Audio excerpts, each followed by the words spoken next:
ஜெய் சாய்ராம், ஜெய் சாய்ராம், ஜெய் சாய்ராம். உலகெங்கிலும் இருக்கிற என்னுடைய சாய் சொந்தங்களுக்காக கூட்டு பிரார்த்தனைகளை வெற்றிகரமாக செய்வதற்கு என்னை பெற்ற பெற்றோர்களுடைய வாழ்த்துக்களால் நாம் வணங்குகின்ற எல்லா தெய்வங்களுடைய பிரதிநிதியாக இருக்கிற நம்முடைய சாய்நாதனுடைய பேரருளினாலும் உங்களுடைய பேராதரினாலும் இத்தகைய பிரார்த்தனைகளை வெற்றிகரமாக செய்வதற்கு முயற்சி செய்து கொண்டிருக்கிறோம். அந்த வகையில் நாம் தொடர்ச்சியாக சாய்நாத மனனம் என்கின்ற செய்யுள்களை பாபாவுடைய புகழை பாடி நம்முடைய நரசிம்ம சுவாமிகள் மயிலாப்பூர் ஆலயத்தை செவ்வனே கட்டி முடித்திருக்கிற நரசிம்ம சுவாமிகள் எழுதிய ஸ்லோகங்கள் அதை நாம் தொடர்ச்சியாக படித்து வருகிறோம். அதிலே படித்தாலோ அல்லது அதை கேட்டாலோ நமக்கு எல்லா விதமான மங்களங்களும் கிடைக்கும் என்கிற ஒரு நிச்சயத்திலே, அந்த நம்பிக்கையிலே அதை நாம் படிக்கிறோம். படிக்கின்ற பொழுது படித்தாலும் கேட்டாலும் எப்படி ராமாயணத்திலே சுந்தரகாண்டத்தை படித்தால் அனைத்து மங்களங்களும் நல்லவைகளும் நமக்கு நிகழுமோ, அதுபோல இந்த சாய்நாத மனனத்தை படித்து மனனம் செய்தாலோ அல்லது கேட்டாலோ அதனுடைய அர்த்தங்களை புரிந்து கொண்டாலோ நமக்கு மகிழ்ச்சி கிட்டும், குடும்பத்திலே ஒற்றுமை கிட்டும் என்கிற ஒரு நல்ல விஷயத்திலே அதை நாம் தொடர்ச்சியாக படித்து விடுகிறோம். அந்த வகையில இன்றைக்கு படிக்கிற செய்யுளானது 5வது செய்யுளாகும்.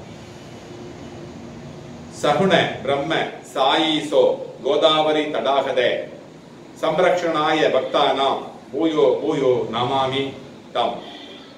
சகுண பிரம்ம சாயீசோ கோதாவரி தடாகதே சம்ரக்ஷணாய பக்தானாம் பூயோ பூயோ நமாமி தம்.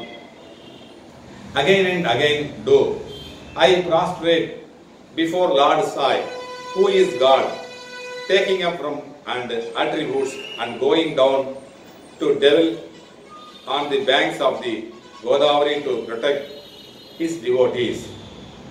மீண்டும் மீண்டும் சாய்நாத கடவுளின் முன்னர் நான் நமஸ்கரிக்கின்றேன். பிரம்ம குணங்களுடன் கூடி தனது பக்தர்களை காப்பாற்றுவதற்காக கோதாவரி நதிக்கரையிலே உருவெடுத்து வந்துள்ளது. மீண்டும் மீண்டும் சாய்நாத கடவுளின் முன்னர் நான் நமஸ்கரிக்கிறேன். பிரம்ம குணங்களுடன் கூடி தனது பக்தர்களை காப்பாற்றுவதற்காக கோதாவரி நதிக்கரையிலே உருவெடுத்து வந்துள்ளது என்று சொல்லுகிறார். ஏன் பாபா சொல்லுகிறார்? ஏன் கலக்கமுறுகிறார்? எதற்காக கலக்கமுறுகிறார்? உன்னுடைய குடும்பத்தினரிடத்திலே அன்பு இல்லை என்று கலக்கமுறுகிறார். உன்னுடைய தொழிலிலே நேர்த்தி இல்லை, லாபம் இல்லை என்று கலக்கமுறுகிறார். உன்னுடைய பிள்ளைகள் ஒழுக்கமாக இல்லை என்று கலக்கமுறுகிறார். படிக்க முடியவில்லையே, வேலையிலே உயர்வு இல்லையே, கை நிறைய சம்பாதிக்க முடியவில்லையே என்று கலக்கமுறுகிறார். எதற்காக கலக்கம்? இதே கலக்கத்திலே இருந்து கொண்டிருந்தால் உன்னுடைய உடல்நிலை என்ன ஆவது? உன் மனநிலை என்ன ஆவது? உன்னுடைய பிள்ளைகள் எப்படி இருந்தாலும், உன்னுடைய கணவனோ அல்லது மனைவியோ உடன் பிறந்தவர்கள் எப்படி இருந்தாலும் கூட உன்னால் அதை ஒழுக்கமாகவோ அல்லது நேர்த்தியாகவோ மாற்ற முடியும் என்கின்ற நம்பிக்கை இருக்கிறது. கண்டிப்பாக சாய்நாதத்திலே சரணடைந்திருக்கிறார். கண்டிப்பாக இந்த நிகழ்வு கண்டிப்பாக நடைபெறும் என்கின்ற நம்பிக்கையோடு செய்கிறாய். அது நிகழும். உன் மனத்திலே இருக்கிற சஞ்சலங்கள் அனைத்தும் ஓடோடி போகும். நேர்த்தியாக பூர்த்தியாக அது நிகழ்ந்தேறி நல்ல விதமாக வெற்றி கிட்டும் என்கின்ற நம்பிக்கையோடு நாம் இந்த பிரார்த்தனையை செய்கிறோம்.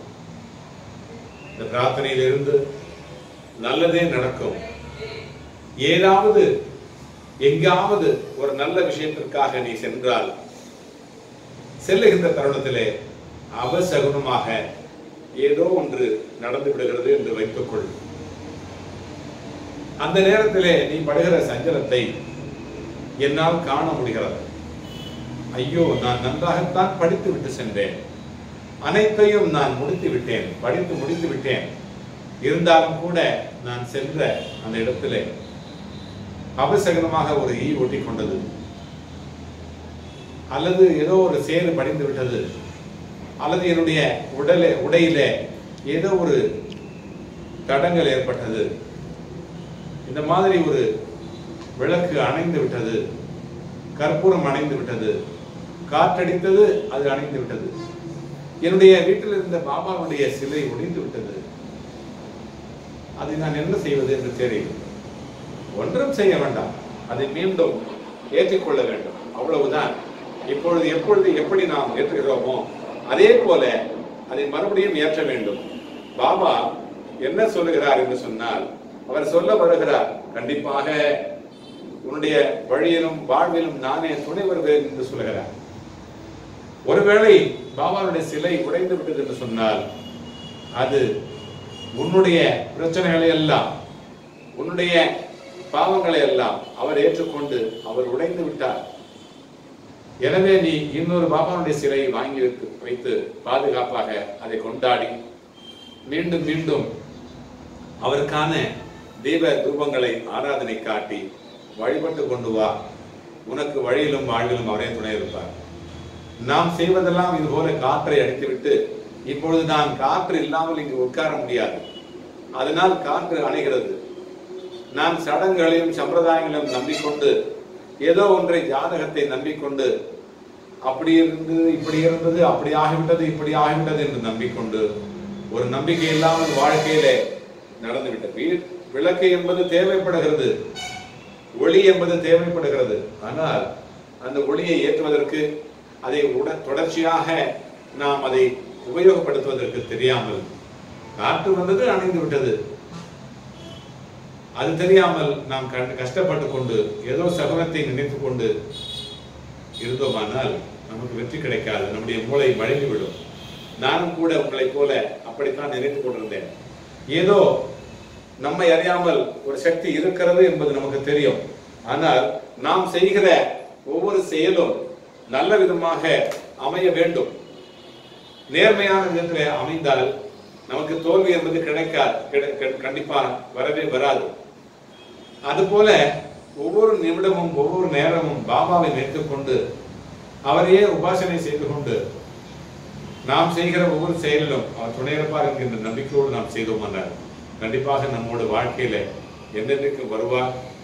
இது போல சின்ன சின்ன விஷயங்களை நாம் நம்பி மூட நம்பிக்கையில ஈடுபட்டு அது அணைந்து விட்டது, இது உடைந்து விட்டது, நான் செல்லுகின்ற வழியில யாரோ ஒருவர் வந்தார், அவர் அமங்கலியாக இருக்கிறார், சுமங்கலியாக இல்லை, அதனால் என் காரியம் கெட்டுவிட்டது. நம்முடைய படிப்பும் நம்முடைய துடிப்பும் நம்முடைய எழுச்சியும் நம்முடைய அறிவையும் நாம் வளர்த்துக் கொள்ளாமல் யாரோ ஒருவர் எதிரில் வருகிறார் என்று நினைத்துக் கொண்டு அதனால் என்னுடைய காரியம் கெட்டுவிட்டது என்று சொன்னார், வழி பாவம் எல்லாம் நமக்குத்தான்.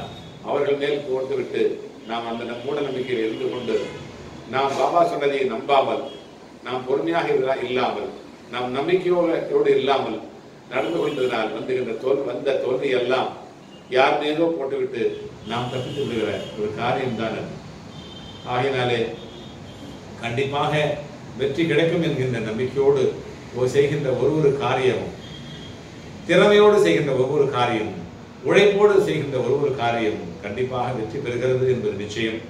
அதனால்தான் பாபா உன்னுடைய உழைப்பும் நேர்மையுமே எனக்கு காணிக்கை என்று சொன்னார். அந்த காணிக்கையை அவருக்கு அளிப்போம். உழைப்பையும் நேர்மையும் காணிக்கையாக அளித்துவிட்டு என்றென்றைக்கும் நாம் நேர்வழியிலே சென்று உயர்வான விஷயங்கள் எல்லாம் நாம் எடுத்துக்கொண்டு அவருடைய பார்வை நம் மீது பட்டு வளமாக நலமாக வெற்றிகரமாக வாழ தொடர்ச்சியாக முயற்சி செய்வோம். முயற்சி வெற்றி பெறும். ஜெய் சாய்ராம், ஜெய் சாய்ராம், ஜெய் சாய்ராம்.